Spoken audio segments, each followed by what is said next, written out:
గుండెల నిండా వ్యక్తం చేసిన వారికి ధన్యవాదాలతో ఆనరబుల్ ఎమ్మెల్సీ మహేష్ కుమార్ గౌడ్ గారు పెద్దలు వారి సందేశం అందించేందుకు ఆహ్వానిస్తూ ఉన్నాం.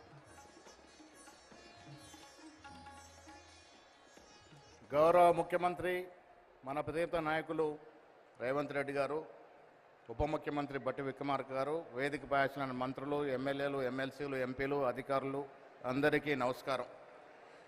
ఇవాళ మహానేత, ఉక్కు మహిళగా పేరొందినటువంటి శ్రీమతి ఇందిరాగాంధీ గారి యొక్క జన్మదినోత్సవం జరుపుకుంటా ఉన్నాం.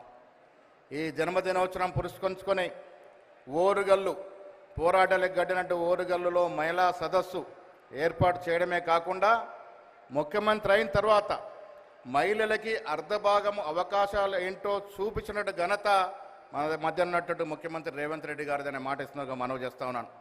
ఇందిరాగాంధీ గారు బాలికగా ఉన్నప్పుడే స్వాతంత్ర్యంలో పాల్గొనడమే కాకుండా తన తండ్రి గారు అన్నటువంటి జవహర్లాల్ నెహ్రూ మొదటి ప్రధానమంత్రి యొక్క అన్ని రాజకీయ లక్షణాలు అనుసరించుకొని గొప్ప నాయకురాలుగా ఎదిగినటువంటి మహానేత.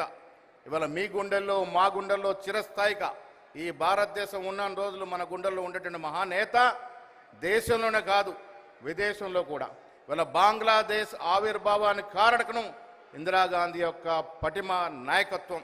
ఒక్క మహిళనే కాదు, ఈ దేశంలో ఆనాడు భూ సంస్కరణ తీసుకొచ్చి జాతీయ ఆభరణాలను రద్దు చేసి, సంస్థానాలు రద్దు చేసి ఎన్నో చరిత్రాత్మక నిర్ణయాలకి తీసుకున్నటువంటి ఘనత కూడా శ్రీమతి ఇందిరాగాంధీ గారిది.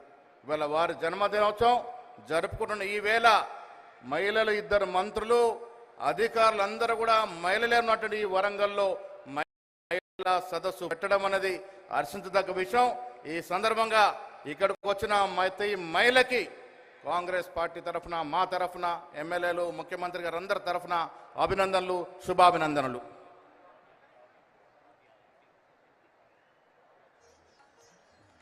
Honourable MP Kadiyam Kavya madam గారు వారి మహిళా చైతన్య స్వరాన్ని మన